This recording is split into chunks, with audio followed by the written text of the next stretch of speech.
Mandalorian Season 3, Episode 6, titled Guns for Hire, has hit on Disney Plus, and I wish it didn't.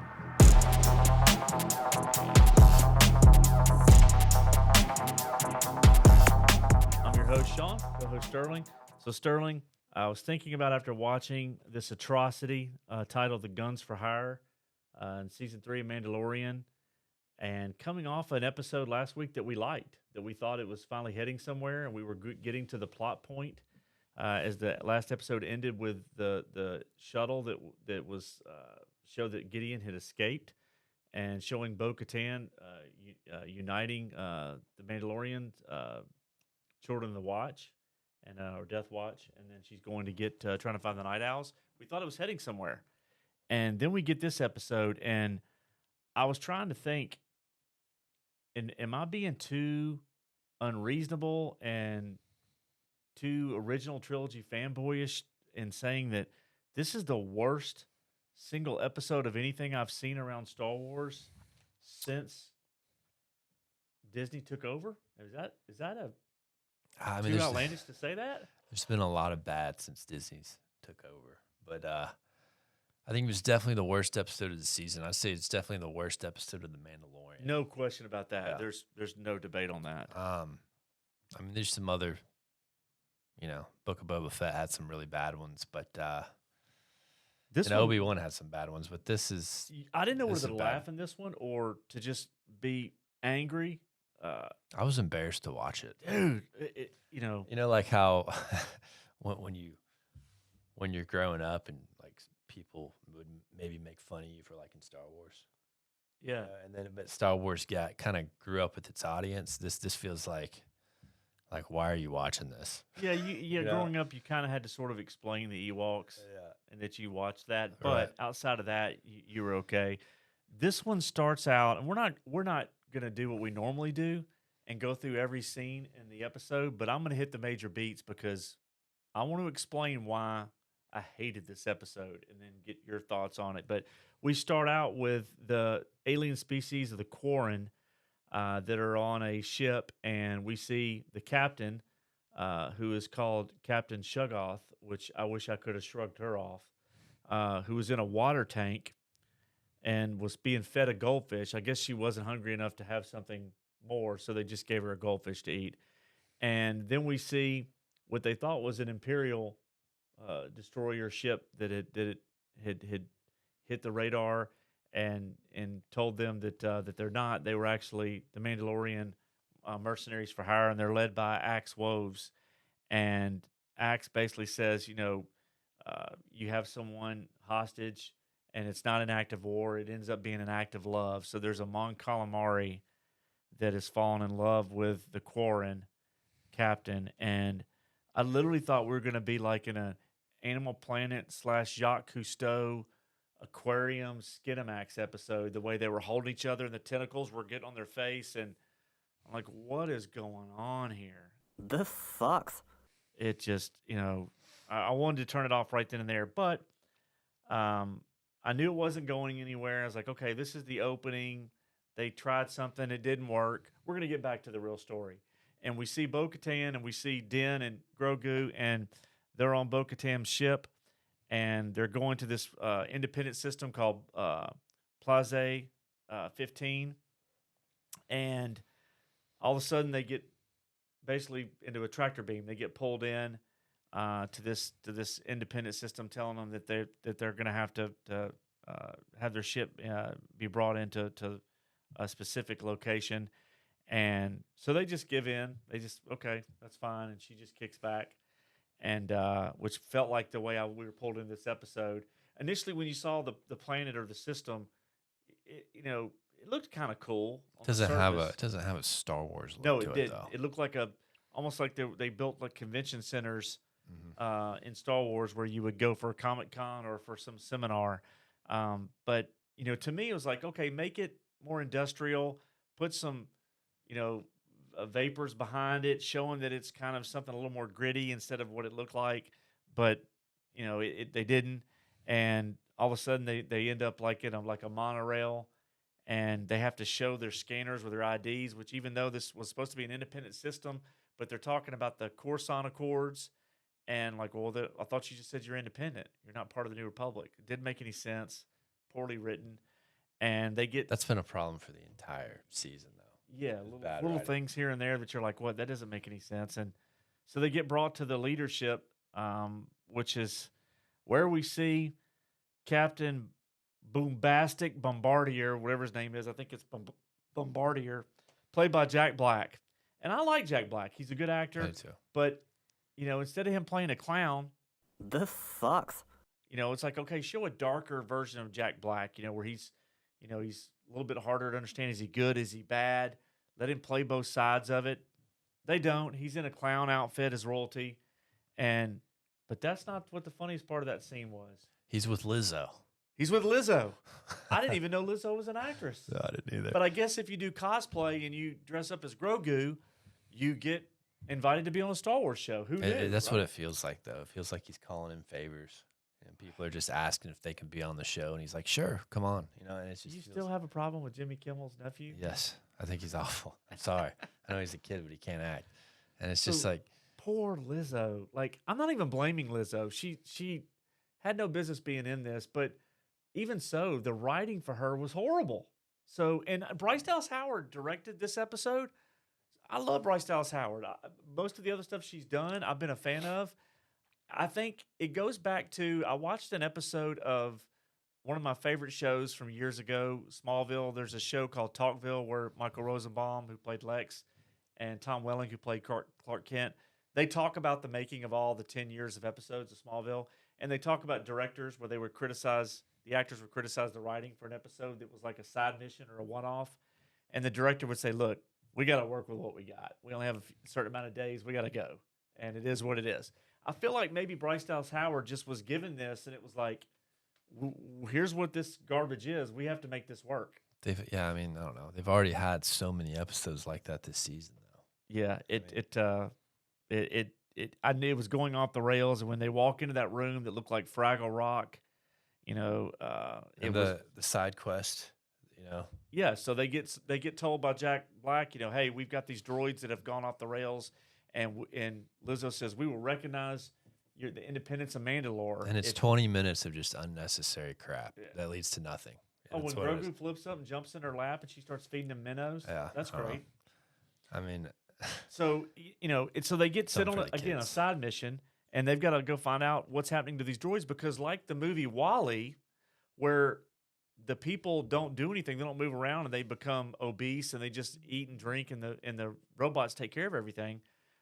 In this one, they can't really shut the droids down because people don't work anymore. So they need the droids to do everything for them. So they go out on this mission, and they end up they leave the little Alice in Wonderland room that Jack Black and Lizzo were in, and they go meet with Hellgate, Christopher Lloyd, who's like the head of surveillance. Which was cool seeing him. Yeah, I like seeing Christopher Lloyd. One of the top 3 movies in my book of all time. He's looking super old now, by the way. Yeah. You would think they would have had something better for him to play than this character, which was a joke. But he tells them the droids, that they can't shut them all down because the way society lives. And so they try to predict where the next droid's going to have a mishap, and they find a battle droid that runs off on them, and they're running through the streets. So what'd you think about that great scene, the action scene? It looked bad. I mean, the way they're running through the streets and just the way it's choreographed, it just looks ridiculous. It does look like something that would be better in animation, because we saw a little bit of that in the Obi-Wan series when they're chasing a young Princess Leia through the woods. I felt the same way. Not as bad, but I feel like that scene shouldn't have been there at all. I mean, they're like tripping over their own feet and hitting. That scene was even worse than this. But this just didn't translate well. When Katie Sackhoff's running through, like, you could tell it was just awkward in her suit, and it just didn't look right. She tried to carry the episode because Katie's good in everything she does, but this was a mess from start to finish, and they end up getting this droid, and then the worst part of the whole episode, which may not be the worst for other people, but and by the way, before we go any further, if you don't like what we're saying today and you like it and you want to leave us a comment below. If you do like what we're talking about and you agree with us, leave a comment below on that as well. Hit the like button, and most importantly, subscribe so that we can grow our channel and keep talking about the things that we like and the things that don't work so well. So the biggest issue I had in the episode that just I was like, what is going on? Is they take down this battle droid and then they go to the morgue. It's a battle droid at a morgue. Like last time I opened up my car hood and looked at my engine that runs the computer. What about the vehicle, droid bar? Yeah, the droid bar. We ain't gotten there yet. But the droid morgue, I thought, well, when my computer system in my car goes out, do they take the engine out? Can I go to the morgue and see my old engine? It's just like, what is going on? It's so laughable. It takes you out of Star Wars. And then they find a chip that says resistor on the droid. And that leads them to this bar that's a droid bar called resistor. And the droids, they want to have freedoms, right? They want to have rights. This sucks. They basically talk about the bartender basically says that they gave these batches called Nepenthe to the other droids that were all the ones that misfired and that malfunctioned, and so they trace it to one person, and again it's Hellgate. It's Christopher Lloyd. So the side mission is accomplished. They've captured Christopher Lloyd, and they spend 20 minutes on that? Oh yeah. Man, it's all pointless. That's 20 minutes that we're never ever going to get back. That's 20 minutes of watching the episode, 45 minutes of watching the episode, and then 45 minutes of preparing to cover it on YouTube. So think about that. Yeah, but you had probably 10 minutes of actual story that moved the series forward at the very end. Yeah, yeah. So they go to take Hellgate, Christopher Lloyd back to Lizzo and Jack Black and Jack Black and Captain Bombardier Higginbotham. It's a horrible name, horrible writing. And they say, look, we're gonna exile you to the moon of Paraquat. Oh gosh, I don't know, man. And then again, it finally gets to before they do that, because Grogu helped them. And oh, by the way, in space in the Star Wars universe, I bet you didn't know that they still play croquet. So instead of using a little bit of that CGI, that money for special effects that Lucasfilm, was built upon, and make croquet, maybe put up the targets in the air and have something float through the air. No, they've got croquet on the ground with fake green grass in the palace. And who knew? But Grogu knew, so he uses the Force. And I guess because Grogu worked so hard in this episode, she takes out a traditional sword that I don't know that we've ever seen in Star Wars before. Have we? I don't know. But she knights Grogu. And then they send Bo-Katan off to be able to meet with Axe Woves and the Night Owls. And that's where she challenges him because he doesn't believe she's the leader and that the vessels and everything belongs to her. So they fight. And Katie Sackhoff, again, does really good. She does her job. The choreographing of the fight was a little silly. It's all right. I mean, but it served a purpose of what for the Darksaber? Yeah, I mean, because she basically became the leader of that group of Mandalorians, and that they could have done that in the episode earlier in the season when Din Djarin gets saved by her. I get why they did it because it had more dramatic impact, handing the saber over in front of the other Mandalorians. But I don't know, it just had some stupid scenes. I thought when what's the guy's name that she fought? Axe Woves. Yeah, Axe Woes or Rose, whatever his name is. Axl Rose. Axl Rose. That's what it sounds like. Well, yeah, that. But she's talking about he's giving crap to Din because he doesn't have Mandalorian blood, and you see all the Mandalorians there, and none of them look like they're related or would have any blood in common. It's just stupid to me. There's so many factions of Mandalorians. Like, what is he talking about? Yeah. But again, it ends with her flashing the Darksaber, and we have 2 episodes left. I guess I wouldn't have been as angry if we weren't on episode 6. I think that probably has something to do with it, and I'm hoping this is a blip on the radar.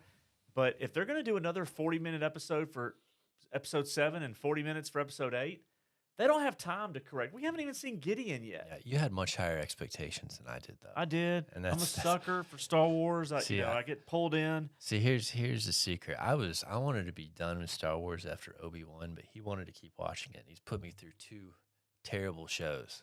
Wait a minute. Andor was not terrible. And this.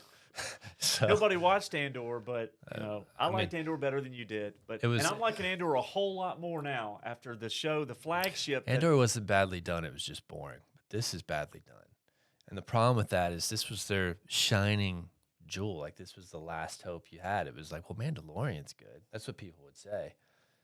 Who's responsible for this? It's not good anymore. If they don't salvage the next 2 episodes and we end up with people just angry after what happened this season. Who's responsible? How did we get from where season 2, Luke Skywalker, to now?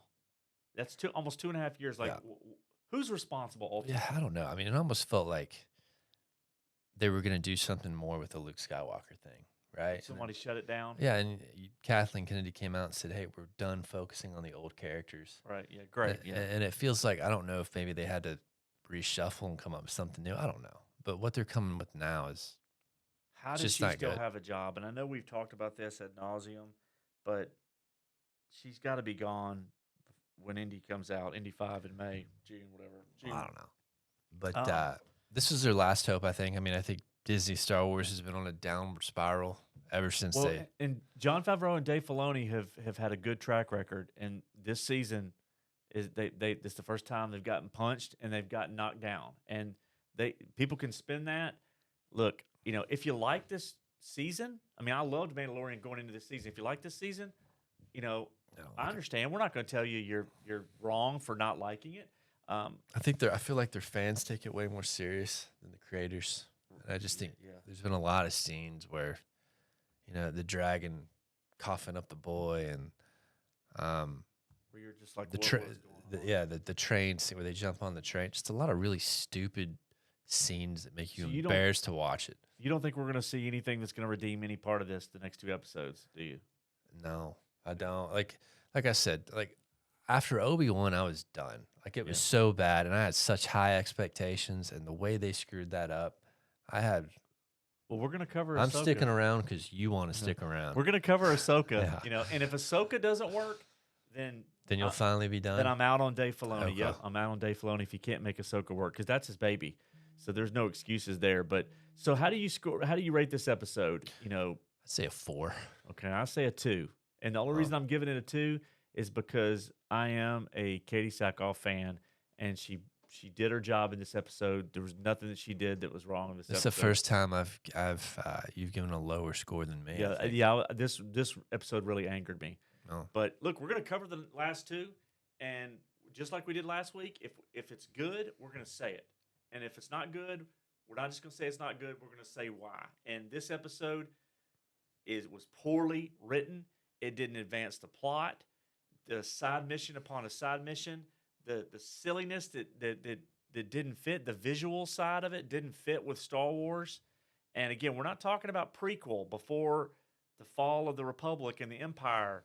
We're talking about post fall of the Republic and then the Empire falling.